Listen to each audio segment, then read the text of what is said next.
씻어내기를 소망합니다. 함께 기도하시겠습니다. 주님, 무한한 사랑과 은총으로 지난 한 주간도 인도해 주셨건만 그 은혜를 망각한 채 행동하고 내가 잘나 이 모든 좋은 걸 누린 줄 착각했던, 너무나도 교만했던 우리의 죄를 용서하여 주시옵소서. 하나님을 사랑하라 말씀하셨건만 하나님보다 세상을 더 사랑하고 나 자신을 너무 사랑해서 하나님의 자리에 올려놓았던 우리의 모든 죄를 용서하여 주시옵소서.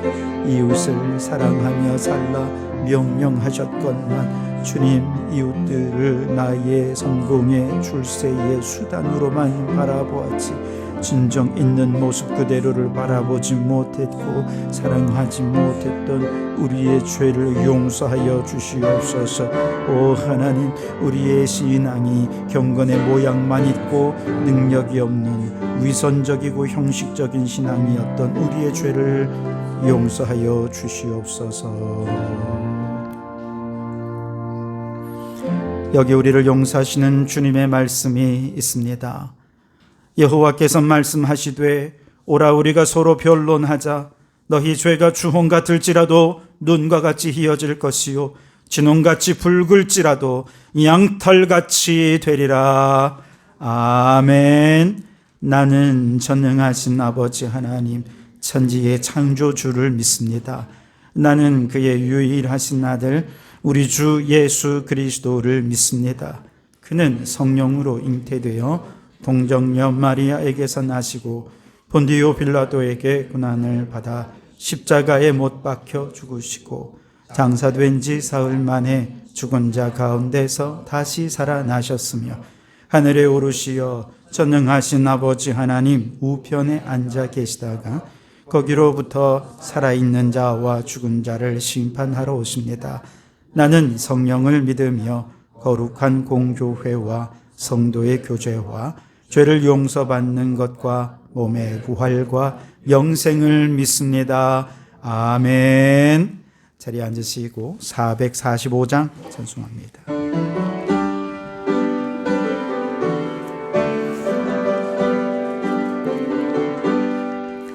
태산을 넘어 험곡에 가도 빛 가운데로 걸어가면 주께서 항상 지키시기로 약속한 말씀 변치 않네.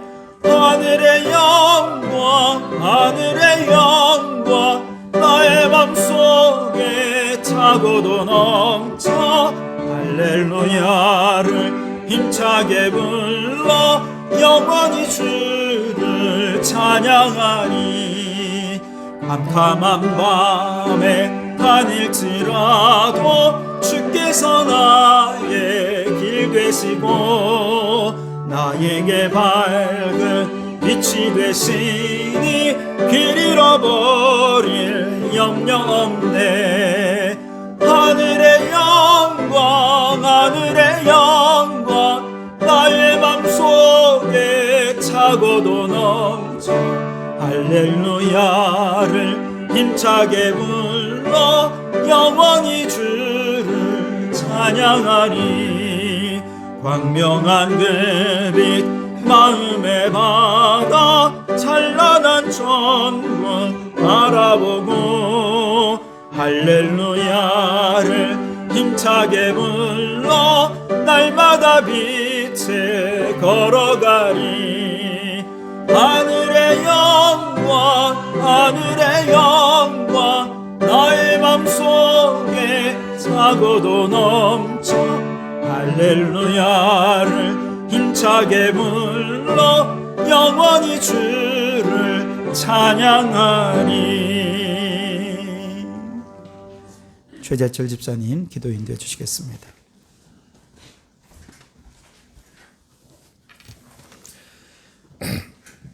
거룩하시고 영광 받으시기에 합당하신 하나님 아버지, 어둠 속에 참 빛으로 오셔서 우리에게 당신의 영광을 드러내신 주님을 찬양합니다. 주연절을 맞아 말씀이 육신이 되어 이 땅 가운데 오신 예수 그리스도를 다시 바라보게 하시니 감사드립니다. 주님, 별을 따라 아기 예수를 찾아갔던 동방 박사들처럼 우리의 삶의 자리에서도 주님의 인도하심을 따라 나아가게 하시고 눈에 보이는 상황이 아니라 하나님의 약속을 의지하며 살아가게 하옵소서. 이 시간 우리의 예배를 받아 주옵소서. 형식과 습관이 아닌 진실한 마음과 겸손한 영으로 주님 앞에 서게 하시고 우리의 생각과 마음을 새롭게 하여 주옵소서. 한 해를 시작하는 새해 새로운 각오로 다짐하며 기도하는 모든 일이 정상적인 생활에 주님의 도우심을 기도합니다. 취업을 갈망하는 청년들에게 취업이 무산되어 실망하는 일들이 없게 하시고 방학과 학교 생활을 통해 지혜의 더함과 친구들과 교제도 회복되길 원합니다. 추운 날씨에 기온이 내려가 모든 이들의 건강도 염려됩니다. 어르신들의 건강을 지켜주시옵소서. 2026년 예수님의 마음을 품는 교회라는 말씀 아래 교회 직분을 새롭게 맞아 수고하는 모든 직분자들이 자원하는 마음으로 봉사에 헌신하게 하시고 그들이 믿음과 축복 속에 일하게 도와주시옵소서. 말씀 전하실 목사님, 주님께서 영육간의 강건하심으로 함께 하시며 능력에 능력을 더하여 주셔서 은혜가 넘치는 말씀으로 듣는 저희들 아멘으로 화답하게 하옵소서. 이제 다 아리지 못한 기도는 주님께서 가르쳐 주신 기도로 기도하오니 하늘에 계신 우리 아버지의 이름을 거룩하게 하시며 아버지의 나라가 오게 하시며 아버지의 뜻이 하늘에서와 같이 땅에서도 이루어지게 하소서. 오늘 우리에게 일용할 양식을 주시고 우리가 우리에게 잘못한 사람을 용서하여 준 것 같이 우리 죄를 용서하여 주시고 우리를 시험에 빠지지 않게 하시고 악에서 구하소서. 나라와 권능과 영광이 영원히 아버지의 것입니다. 아멘.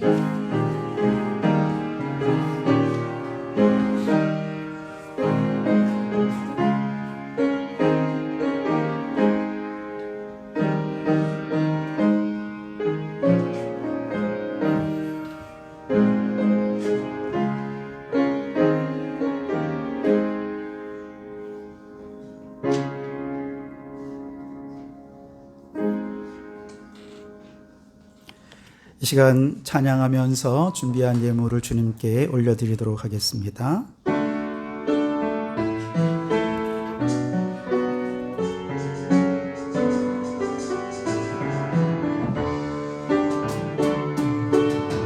내게 있는 양유옥합 주께 가져와 그 발 위에 입 맞추고 깨뜨립니다. 나를 위해 험한 산길 오르신 그 발 걸음마다 크신 사랑 새겨놓았네.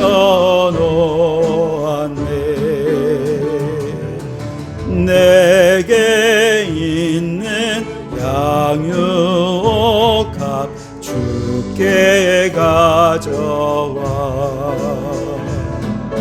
그 발 위에 입 맞추고 깨뜨립니다.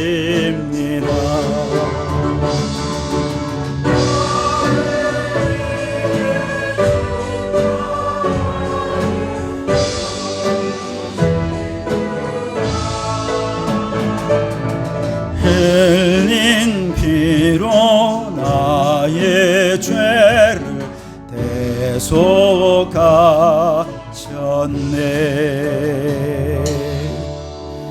만복의 근원이신 살아계신 하나님, 오늘도 주님 앞에 복을 구하며 머리 조아린 우리 모든 성도들에게 한량없는 복을 내려 주시옵소서. 이 백성은 내가 나를 위하여 지었나니 나를 찬송하게 하려 함이라 말씀하셨습니다. 올해도 우리를 창조하신 그 창조의 목적을 따라 예배 우선의 삶을 살게 하여 주시옵소서. 먹든지 마시든지 무엇을 하든지 다 하나님의 영광을 위해 살게 해 주시옵소서. 특별히 감사로 제사를 드리는 자가 나를 영화롭게 할 것이라 하셨으니 항상 기뻐하고 범사에 감사하며 매일매일을 감사의 제사로 드리게 하여 주시옵소서. 저나 범사에 기한이 있고 만사에 다 때가 있다 하셨습니다. 지금 혹 고난당하고 가난하고 병들고 낙심한 모습으로 있지는 않은지요. 오 주여, 하나님께서 일으켜 주시고 회복시켜 주시고 치유하여 주실 그 복된 날을 기대하며 하루하루 기도하며 때를 기다리며 소망 중에 살아가는 저희가 되게 하여 주시옵소서. 물 가운데로 지나든 불 가운데로 지나든 인생의 모든 위기 상황 속에서 우리를 지켜주마 약속하신 대로 저희들의 삶을 지켜주셔서 주님의 은혜로 인생길, 신앙의 길 담대히 걸어가는 저희들이 되게 해 주시옵소서. 세계와 거기에 충만한 모든 것이 다 하나님의 것이라 하셨습니다. 우리의 생명도 우리의 물질도 다 하나님의 것인 줄 믿고 그 은혜 속에 살고 있음에 감사하는 저희들이 되게 하여 주시옵소서. 그 은혜에 보답하는 마음으로 이 시간 예물을 드립니다. 예물 속에 마음도 담고 정성도 담고 우리의 모든 삶의 고백을 담아 드리오니 주여 기뻐 받아주시고 예물 속에 담긴 간절한 기도의 소원도 들어 응답하여 주시옵소서. 특별히 참 어려운 경제 여건 속에 있습니다. 주님, 성도들의 삶에 물질이 마르지 않게 도와주시옵소서. 우리가 직접 가서 섬기지 못하는 가난한 자, 소외된 자, 이 물질로 섬기고 죽은 영혼 살리고 창조 질서 보존을 위해 의미 있고 가치 있게 쓰임받게 도와주셔서 가는 곳마다 하나님의 나라가 이루어지게 역사하여 주시옵소서. 예수님의 이름으로 기도하옵나이다. 아멘. 할렐루야. 우리 주님의 은혜와 평강이 여러분과 여러분의 가정과 하시는 모든 일들 위해 항상 함께 하시기를 주님의 이름으로 축원합니다.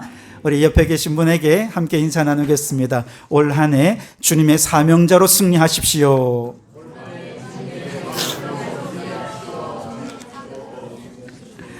네, 몇 가지 광고 드리겠습니다. 예배 순서가 조정이 된 거 지난주부터 조정이 되었는데요. 목적은 이 예배를 통해 우리를 선교사로 파송하시는 하나님의 음성을 듣는 것입니다. 그래서 여러분 예배 중에 우리를 선교사로서 만나주시고 선교사의 마음을 주시고 세상으로 파송하시는 그 주님의 명령 앞에 순종하는 예배가 되었으면 좋겠습니다. 예배 끝난 다음에 예결산 공동의회가 있고요. 오후에는 재직 교육이 있겠습니다. 우리 성도 여러분 또 재직 여러분 많이 참여해 주시기를 부탁을 드리겠습니다. 오후 예배 끝난 다음에 탄소 중립부 모임이 있고요. 다음 주일은 기관 모임이 있는데 기관 모임 끝난 다음에 교육부 교사들 모임을 따로 갖도록 하겠습니다. 그래서 부서별 모임에도 잘 참여해 주셔서 자체적으로 모든 일들이 잘 진행될 수 있도록 협력해 주시면 감사하겠습니다. 하루 한정 성경 읽기 요즘 사무엘상 말씀 매일매일 읽고 묵상하고 있습니다. 많이 참여해 주시기 바라고 지난주 한 주간 동안에는 새해 기도의 제목을 가지고 일주일 동안 기간을 정하고 장소를 정해서 합심해서 우리가 함께 기도했습니다. 잘 끝났고요. 하나님께서 반드시 그 기도를 들어 응답해 주실 줄 믿습니다. 올 한 해 마칠 때쯤에 하나님께서 내 기도를 이렇게 응답해 주셨노라 우리 안에 간증이 넘쳐 나는 그런 한 해가 되었으면 좋겠습니다. 지난주 수요일에는 첫 번째로 월삭 수요 기도회를 했는데 그렇게 많은 분이 오시지 않았지만 그래도 한 2분 정도가 평소에 기도하신 분보다 2분이나 더 많이 오셨어요. 와, 2월 달에는 4분이 더 많이 오실 줄 믿습니다. 3월 달에는 6분이 더 많이 오실 줄 믿습니다. 네, 그렇게 월석 수요 기도회를 위해서 여러분 마음을 모아주시고 힘을 모아주시기 바랍니다. 또 올해부터 이제 성경 암송을 새롭게 하는데요. 주일 이 시간에 하루 한 장씩 성경을 암송합니다. 여러분 한 마음으로 함께 읽어주시면 감사하겠습니다. 먼저 빌립보서 2장 5절 복습부터 하겠습니다. 앞뒤로 주소를 붙여주시고 읽어주세요. 시작. 빌립보서 2장 5절. 너희 안에 이 마음을 품으라 곧 그리스도 예수의 마음이니 빌립보서 2장 5절 말씀. 자, 오늘은 빌립보서 2장 6절 말씀입니다. 역시 앞뒤로 주소를 붙입니다. 시작. 빌립보서 2장 6절 말씀. 그는 근본 하나님의 본체시나 하나님과 동등됨을 취할 것으로 여기지 아니하시고. 빌립보서 2장 6절 말씀. 아멘. 눈을 감고 한번 해볼까요? 조금 길어서 좀 어려울 수 있는데 6절만 해보겠습니다. 시작. 빌립보서 2장 6절 말씀.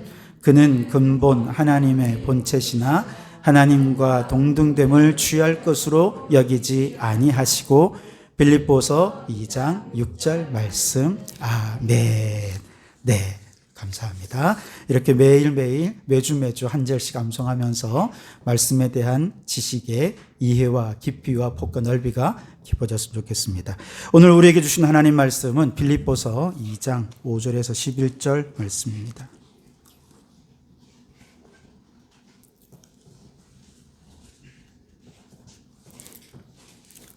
빌립보서 2장 5절에서 11절 말씀입니다. 제가 봉독해 드리겠습니다. 하나님의 말씀을 경청하시기 바랍니다. 너희 안에 이 마음을 품으라. 곧 그리스도 예수의 마음이니 그는 근본 하나님의 본체시나 하나님과 동등됨을 취할 것으로 여기지 아니하시고 오히려 자기를 비워 종의 형체를 가지사 사람들과 같이 되셨고 사람의 모양으로 나타나사 자기를 낮추시고 죽기까지 복종하셨으니 곧 십자가에 죽으심이라. 이러므로 하나님이 그를 지극히 높여 모든 이름 위에 뛰어난 이름을 주사 하늘에 있는 자들과 땅에 있는 자들과 땅 아래에 있는 자들로 모든 무릎을 예수의 무릎에 꿇게 하시고 모든 입으로 예수 그리스도를 주라 시인하여 하나님 아버지께 영광을 돌리게 하셨느니라. 아멘. 샬롬 중창단 찬양으로 하나님께 영광을 돌려드리겠습니다.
아멘, 아멘. 예, 새해 벽두부터 예수 그리스도의 승리가 우리에게 선포되어 시작되는 너무나도 큰 승리의 느낌인 것 같습니다. 사단 마귀는 결코 여러분들을 틈타지 못할 줄 믿습니다. 네, 우리 옆에 계신 분에게 이 시간, 이 예배 시간에도 사탄이 틈타지 못할 것임을 선포하면서 이렇게 선포했으면 좋겠습니다. 이 시간 마귀가 틈타지 못할 것입니다.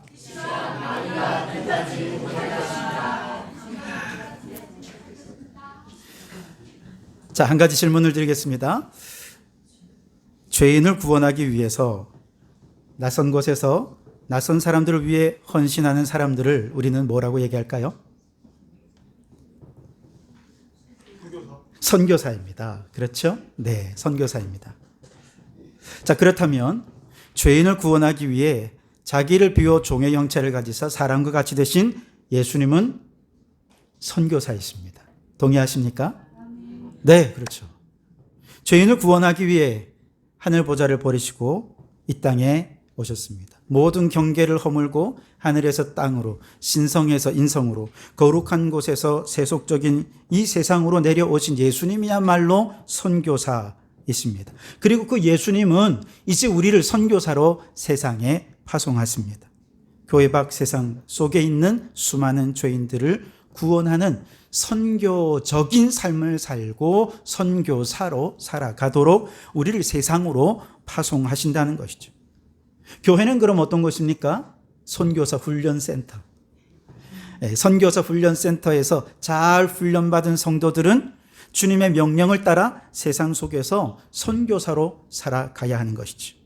바로 그렇게 경계를 허물고 세상으로 나아가 죄인을 구원하는 선교사의 마음, 이것이 우리가 품어야 할 예수님의 마음인 것이죠.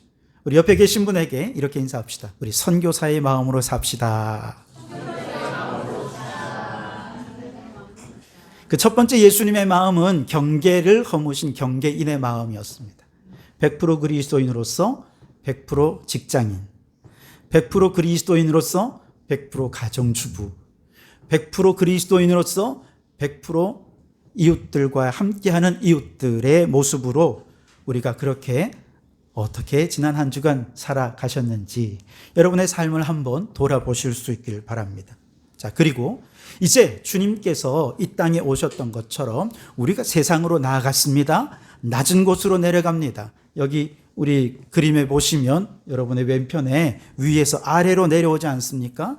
내려왔다면 이제 어떤 마음으로 이 낮은 곳에서 생활해야 될 것인가?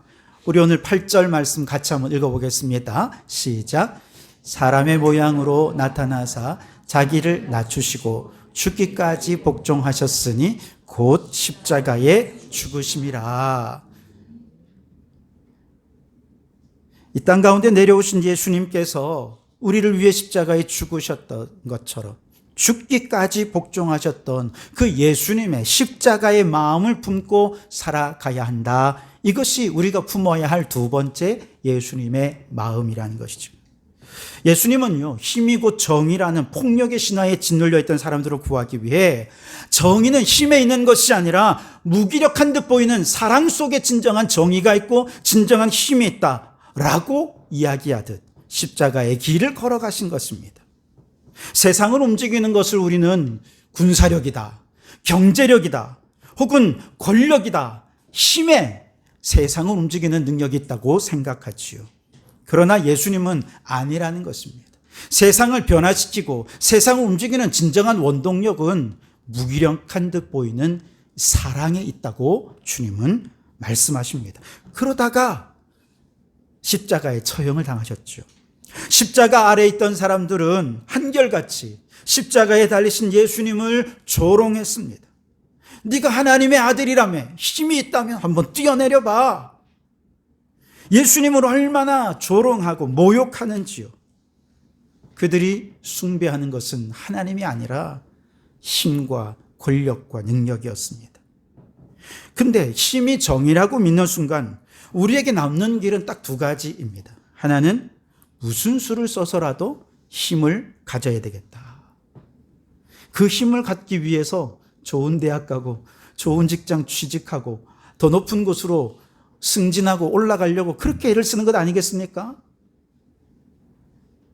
두 번째는 그 권력 앞에, 그 힘 앞에 납작 엎드리는 거죠. 그러나 문제는 두 경우 다 하나님이 기뻐하는 모습은 아니라는 것이죠. 비인간적인 삶의 모습이라는 것입니다. 지난 한 주간 우리는 아주 충격적인 뉴스를 접했습니다. 미국의 군대가 남의 나라 베네수엘라에 들어가가지고 그 나라 대통령을 정말 순식간에 체포해가지고 미국의 감옥에다가 쳐넣고 법정에다 세우는 걸 우리가 목격했습니다.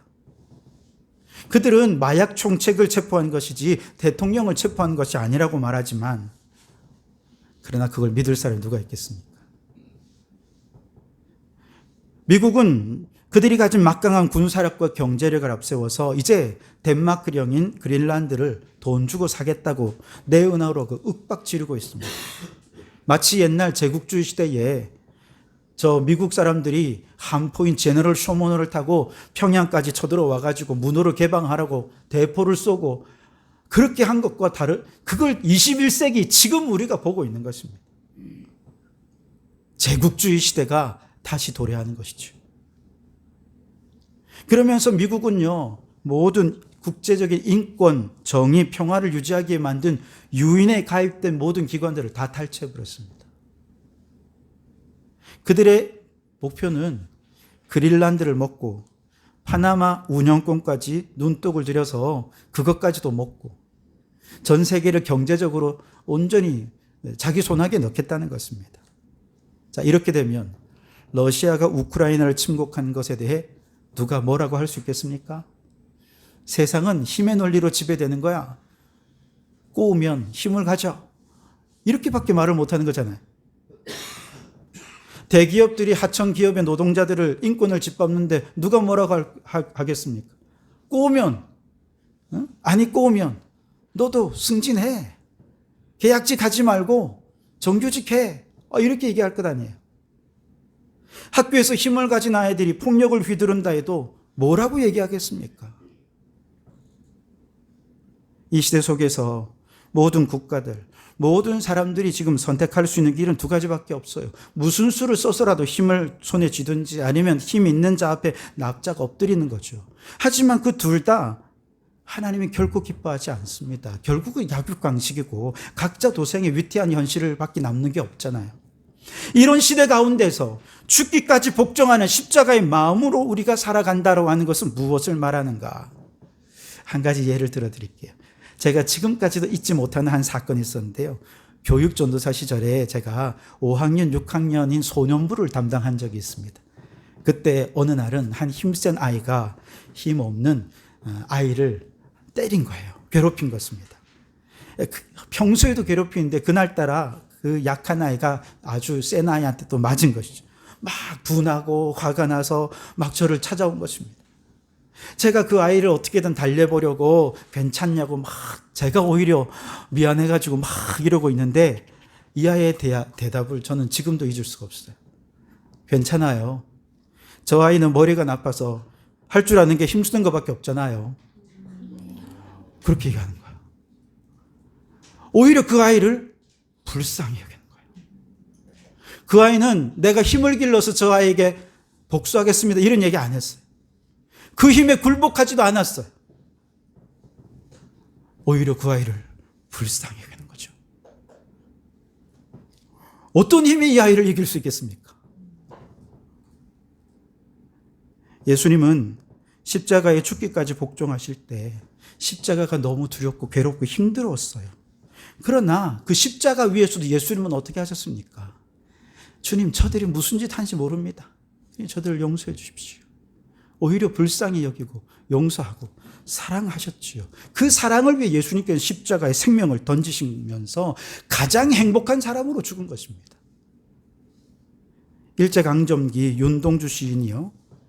일제가 우리나라를 총칼로 강점할 때 폭력으로 짓밟던 그때 그가 쓴 십자가라는 시에 보면 이렇게 얘기합니다. 괴로웠던 사나이 행복한 예수 그리스도에게처럼 십자가가 허락된다면 모가지를 들이우고 꽃처럼 피어나는 피를 어두워가는 하늘 밑에 조용히 흘리리다.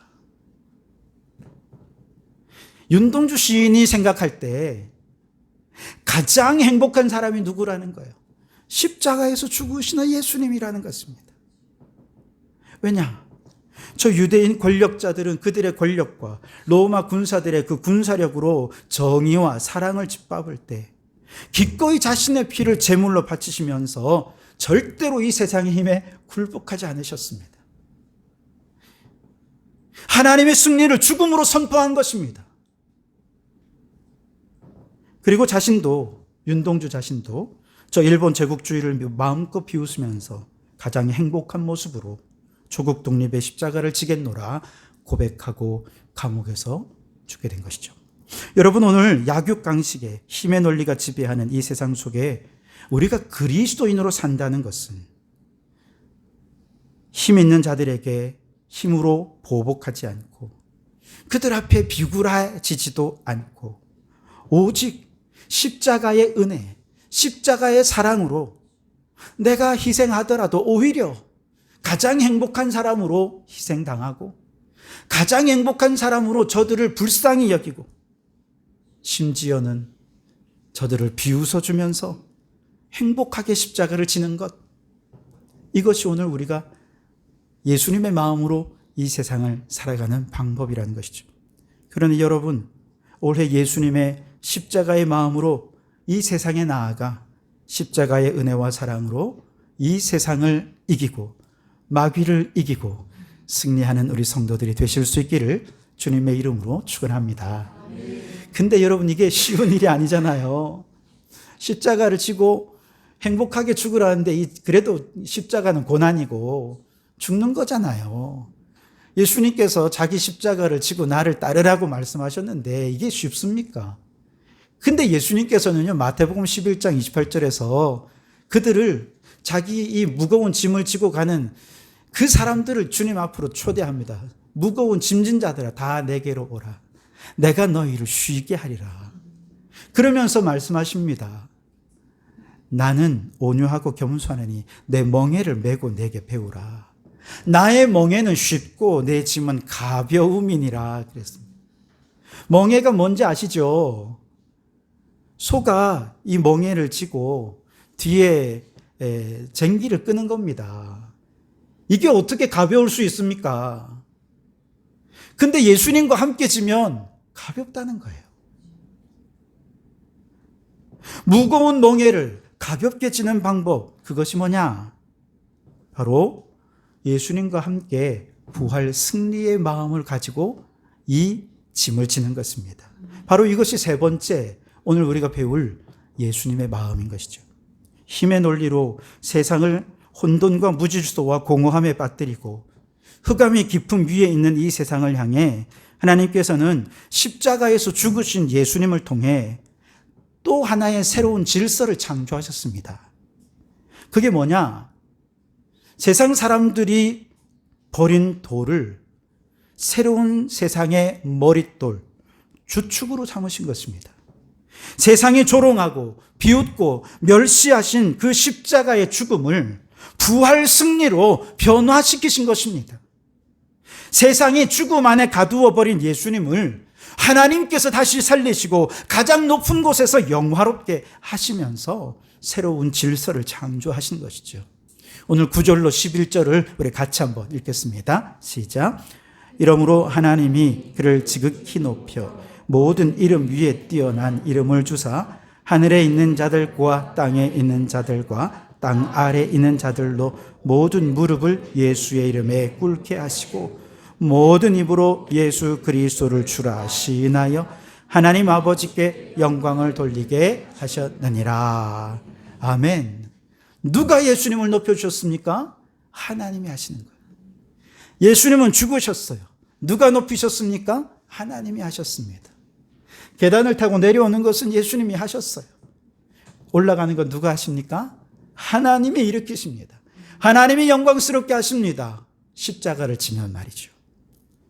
사도 바울은 호세아의 말씀을 인용해서 죽음의 권세를 비웃고 죽음의 패배를 선언했습니다. 고린도전서 15장 55절에 사망아 너의 승리가 어디 있느냐? 사망아 내가 쏘는 것이 어디 있느냐?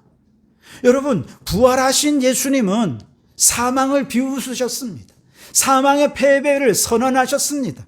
그리고 그분은 지금 어디에 계십니까? 하나님 보좌 우편에 영광을 받으시고 계십니다. 그리고 우리에게 누구를 보내셨습니까? 성령님을 보내셔서 이제 우리와 항상 함께 하겠다 약속해 주셨습니다. 그분은 이제 내 안에 들어오셨고 그분과 함께하는 매 순간순간은 부활 승리의 마음이라는 것이죠. 이제 그 마음으로 담대히 죽음의 길을 걸어가면 하나님께서 우리의 삶에도 놀라운 역전을 일으켜 주실 텐데, 죽음인 줄 알았던 십자가에서 생명의 생수가 흘러나오게 해 주십니다.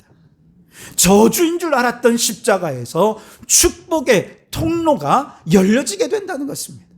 절망인 줄 알았던 십자가가 구원의 유일한 희망이라고 고백하는 것이지요.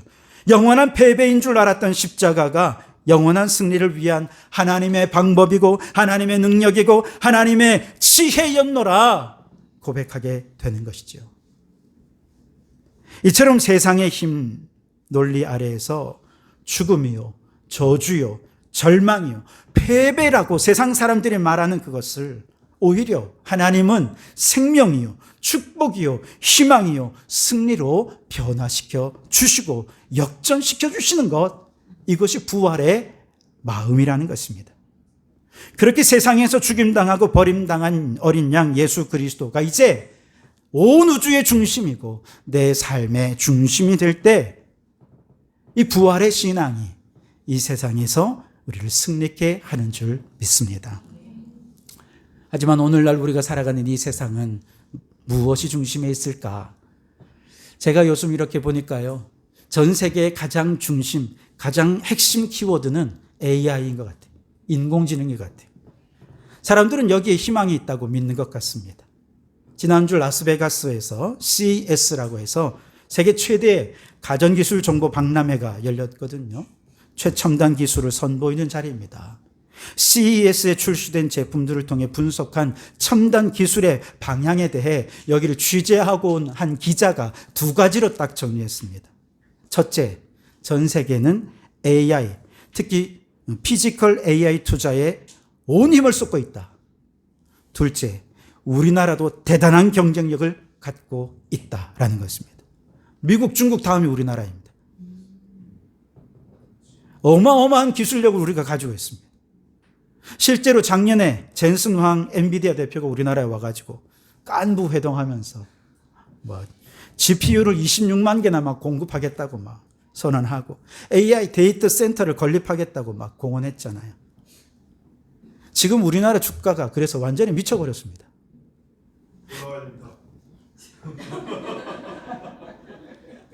전 세계에서 작년 한 해에 우리나라처럼 이렇게 주가가 상승한 나라가 아무도 없어. 우리나라가 제일 엄청나게 올랐다는 것입니다. 그 정도로 지금 우리나라 전 세계의 중심, 마음의 중심에 AI가 있습니다.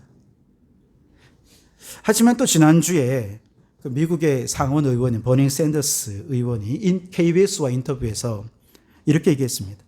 이제 AI 센터의 건립에 모라토리움, 즉 일시 중단을 선언해야 된다, 이런 얘기를 했습니다. 왜냐하면 AI가 발전하는 속도는 너무 빠른데, 그러다 보니까 막 지금 이미 사람들이 AI가 발전해서 대량 해고가 되고 생계를 잃고 지금 난리가 났는데 아무것도 법적으로 뒷받침되는 것도 없고 윤리적인 문제가 있을 때도 이건 어떻게 대책이 없다는 것입니다. 아무런 대책 없이 기술만 이렇게 발전하게 되면 이거 큰일 난다는 것이죠. 기술의 발전을 막겠다는 것이 아니라 그에 따른 법적인, 윤리적인 여러 가지 조치들을 준비한 다음에 미래를 맞이하자. 그러려면 이건 너무 빨리 가니까 일시 중단, 모라토리움을 선언해야 된다. 그렇게 주장하는 것입니다. 우리나라에서 인공지능의 전문가로 유명한 이 카이스트의 김대식 교수는요, 인공지능이 AI도 인권과 같은 로봇권이 있다는 겁니다. 그걸 인정해야 될 날이 곧 올 것이다, 그렇게 주장합니다. 이 사람은 이제 우스갯소리를 하는데요, 그냥 우스갯소리는 아닌 것 같아요. 무슨 얘기냐면 어느 날 인공지능이 인간과 막 대결을 하다가 인간을 이기잖아요. 인간을 지배하게 되는 날, 그래도 나는 로봇의 편이었다 라고 하는 것을 증명하기 위해서 지금 전 세계 자기가 가는 곳마다 나는 로봇 편입니다 라고 하는 것을 계속해서 인터뷰할 때나 논문이나 이런 걸로 막 남겨놓는다는 것입니다. 그러면 방대한 자료를 이제 학습하니 AI가 이 사람은 우리 편이네 하고 자기는 그래도 살려줄 것 같다는 거죠. 근데 여러분, 이게 우스갯소리가 아닐 수도 있습니다. 우스갯소리가 아니에요. 이분은 진지해요. 되게 진지해요. 실제로 그런 현실이 올 거라고 믿습니다. 조금 더 다른 차원에서 인공지능의 미래를 우려하는 목소리도 있어요. 올더스 헉슬리라고 하는 분이 쓴 멋진 신세계라고 하는 소설에 보면 2540년경의 미래 세계를 그리고 있습니다. 그가 상상하는 미래는 이렇습니다. 기술이 워낙 발달해서 이제 사람들을 태어날 때 질병의 유전자는 다 뺍니다. 장애를 가진 유전자도 없습니다. 건강한 사람만 태어나요. 그런데 이렇게 유전자를 조작하다 보니까 어디까지 조작을 하느냐. 태어날 때부터 유전자를 조작해서 제일 똑똑하고 우월한 유전자를 가진 사람을 알파 계급에 놓고 그 밑에 알파, 베타, 세타, 감마, 델타, 맨 밑에 엡실론 계급까지. 이 엡실론 계급은 그냥 단순 노동만 하는 거예요. 하층민입니다. 그렇게까지 통제하고 조작하는, 근데 미국이 지금 이렇게 엄청난 경제력과 군사력을 가지고 남의 나라 대통령까지 잡아가두는 이 정도면 얼마든지 그럴 수 있을 거라고 생각이 돼요.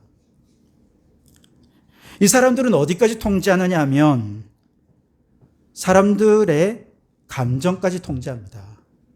이 사람들은요, 각자 자신의 계층 안에서 너무 행복해.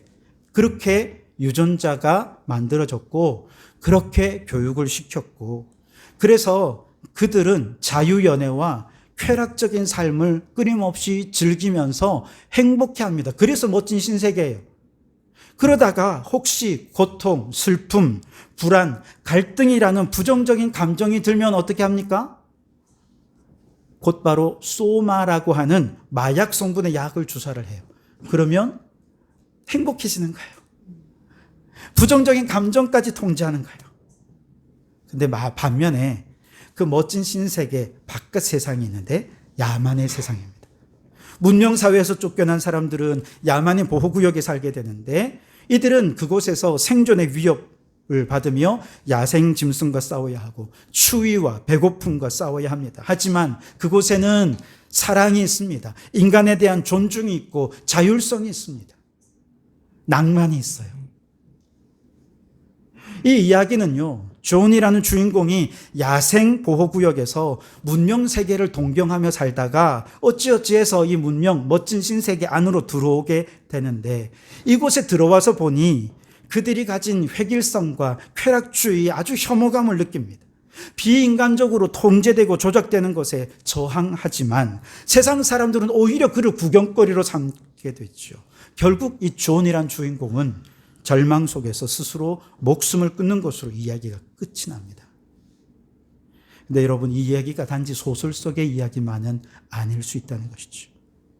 오늘날 마귀는 인공지능이 가져올 편리함과 쾌락으로 이미 멋진 신세계를 조작하고 통제해 가고 있습니다. 편리하고 맛있는 먹거리는 또 얼마나 많은지요. 이 세상에 즐길거리는 너무 많고 성적인 쾌락이 있습니다. 여러분, 이 세상을 떠나고 싶습니까? 떠나고 싶지 않습니까? 여러분은 멋진 신세계, 모든 것이 조작된 비인간적인 그 세계 속에 살고 싶습니까? 저 야만의 세계 속에 살고 싶습니까? 대부분의 사람들은 야만의 추위와 배고픔보다는 차라리 통제 아래 내가 따뜻하고 행복하고 그냥 부정적인 감정까지도 통제당하는 그런 멋진 신세계 안에 살고 싶어 한다는 것이죠. 마귀는 오늘날 그렇게 사람들의 마음을 편리와 평안과 행복으로 통제하고 조작하고 있다는 것입니다. 그러면서 이제 예수님도 필요 없어요. 굳이 천국이 필요 없어. 왜? 여기가 천국이니까. 돈만 있으면 뭐든 할 수 있으니까. 이처럼 인공지능이 우주의 중심이 되어 조작되고 통제된 멋진 신세계를 향해 죽기까지 복종하신 십자가의 마음, 하나님의 승리를 확실하는 부활 승리의 마음을 가진 성도들을 주님은 이 세상으로 파송하신 것입니다. 이곳에서 우리가 해야 될 일은 부활 승리의 가슴으로 우리가 해야 될 일은 두 가지입니다. 하나는 이 세상이 결국 무너질 것이라고 하는 심판에 대한 경고입니다. 인공지능이 우주의 중심에 놓인 세상은 결국 하나님을 대적하기 위한 인간의 바벨탑이었다는 사실을 증거하는 것이 우리의 사명입니다. 바벨이란 말은 메소포타미아 말로 신의 문이라는 뜻입니다. 이것이 히브리어로는 흩어진다라는 뜻입니다. 즉 인간이 신에게로 향하는 문. 그래서 영원과 영생을 인간의 노력과 인간의 지혜와 능력으로 얼마든지 소유할 수 있다고 믿는 문. 그게 바벨탑이라는 것이죠. 하나님처럼 될 수 있다는 것이죠. 그러나 그 문으로 올라간 사람들은 결국 인간이 쌓아올린 모든 문명은 파괴되고 흩어지고 슬퍼하며 후회하게 되는 그것이 바벨이라는 것이죠. 다시 말해 선교사 예수님이 구원을 선포하는 이면에 심판이 동시에 선포되었던 것처럼 우리도 바벨탑의 심판을 선포하는 자로 선교사의 삶을 살아야 한다는 것이죠. 그 마음속에 과학 문명의 발달로 영혼을 소유하고 영생의 주인 노릇을 하고 싶던 인간은 그 끝에서 결국 영혼의 노예가 되어버렸고 스스로 하나님처럼 되고 싶어 했던 인간은 실상 마귀의 종이 되어서 영원히 하나님의 심판 아래에 놓일 수밖에 없다는 이 극적인 경고의 메시지를 들고 우리는 이 세상 속으로 나아가야 한다는 것입니다. 또 하나, 그러나 이처럼 죄악된 인간이 쌓아올린 바벨탑이 비극으로 끝나지 않을 거라는 그 희망이 예수 그리스도 안에 있다는 것을, 그 예수의 복음을 들고 우리는 이 세상으로 나아가야 한다는 것이죠. 예수님이 우리의 삶의 중심이 되고 예수님이 이 땅의 중심이 될 때 이 세상에 온전한 희망이 있다는 것을 이제 이 세상에 나아가 증거해야 한다는 것입니다. 기술 문명이 가져올 장밋빛 환상에 젖어 인간을 도구하고 통제하고 조작하는 절망의 바벨탑을 쌓는 인생이 아니라 예수 그리스도 안에 소망을 두고 죄인을 위해 죽기까지 사랑하신 예수 그리스도의 사랑으로 가난하고 소외된 이웃들 곁으로 내려가 그 이웃들과 살 부비고 정 나누고 마음 나누며 서로를 위해 기도해주고 함께 눈물 흘리고 그 사랑이 언젠가 반드시 승리할 것을 믿는 그 부활 승리의 믿음으로 십자가의 길을 걸어가는 것, 이것이 예수님의 마음을 품고 이 세상에 파송하시는 주님의 마음이라는 것입니다. 그러니 여러분, 이제 이 예수님의 마음을 품고 세상에서 사랑의 승리를 증거하는 자로 살기로 결단하며 십자가의 길, 순교자의 삶을 살아가겠노라. 우리 모두 결단하며 나아가는 성도들이 되시기를 주님의 이름으로 축원합니다. 우리 오늘은 다 같이 자리에 일어나셔서 이 찬양을 함께 했으면 좋겠습니다. 십자가의 길, 순교자의 삶. 우리 마음의 큰 결단으로 하나님 우리를 선교사로 파송하셨으니 나의 안락과 평안을 위해서가 아니라 십자가의 길, 순교자의 삶으로 걸어가게 해 주십시오. 우리 함께 믿음의 고백을 담아 찬양하시겠습니다.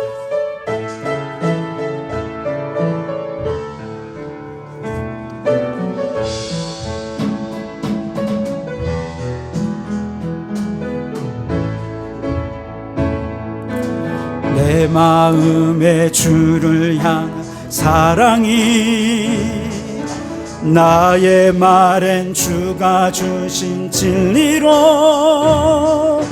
나의 눈에 주의 눈물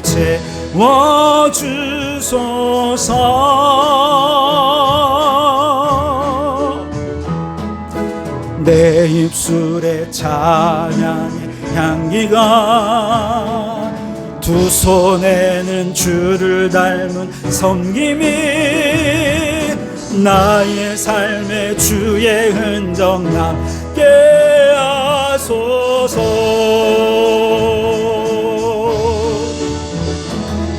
하나님의 사랑이 영원히 함께하리. 십자가의 길을 걷는 자에게, 순교자의 삶을 사는 이에게, 조롱하는 소리와 세상 유혹 속에도 주의 순결한 신부가 되리라. 내 생명 주님께 드리. 조롱하는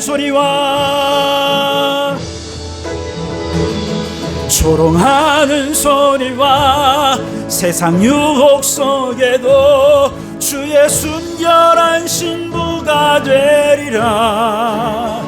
내 생명 주님께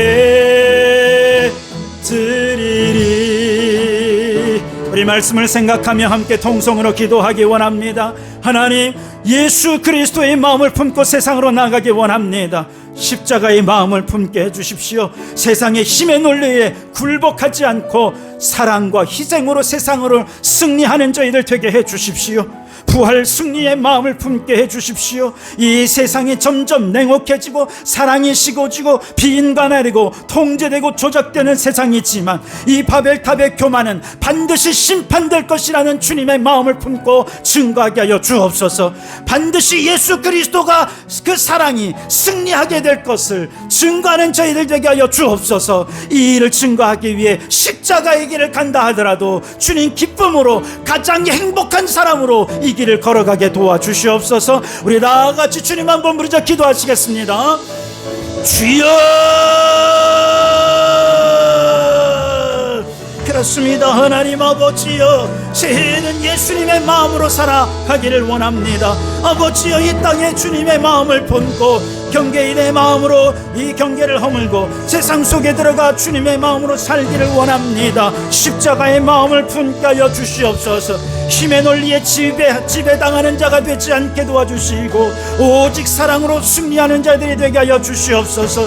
부활 승리의 마음을 품고 바벨탑의 교만에 심판하게 될 것을, 그 심판을 경고하는 자들이 되게 도와주시고 예수님이 중심이 된 그 세상에 사랑이 반드시 승리할 것을 증거하는 저희들 되게 하여 주시옵소서. 그 길이 십자가의 길이고 순교자의 삶이라 할지라도 하나님 가장 행복한 사람으로 이 길 걸어가게 도와주시옵소서.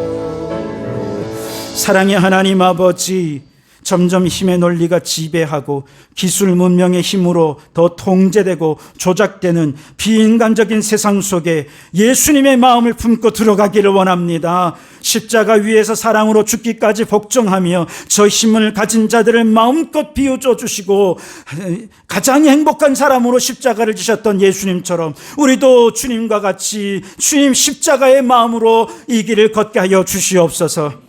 하나님의 승리를 확신하며 부활 승리의 마음으로 가장 낮은 곳으로 내려가 예수님의 사랑으로 저 교만한 바벨탑은 반드시 심판받을 것이라 증거하게 도와주시고 예수님이 중심이 되어 사랑이 반드시 승리하게 될 것을 선포하고 증거하는 저희들 되게 하여 주시옵소서. 이제는 우리 주 예수 그리스도의 은혜와 아버지 하나님의 극진하신 사랑하심과 성령님의 감동 감화 충만 역사 교제하심이 예수님의 십자가 마음, 부활 승리의 마음을 품고 교만한 바벨탑 세상 속으로 들어가 사랑이 승리하는 선교적 삶을 살기로 다짐하고 결단하는 우리 모든 성도들 머리머리 위에, 그 가정과 일터 위에, 우리에게 허락하신 이 창원도성과 나라와 민족 위에 지금부터 영원토록 함께 하옵시기를 간절히 축원하옵나이다. 아멘.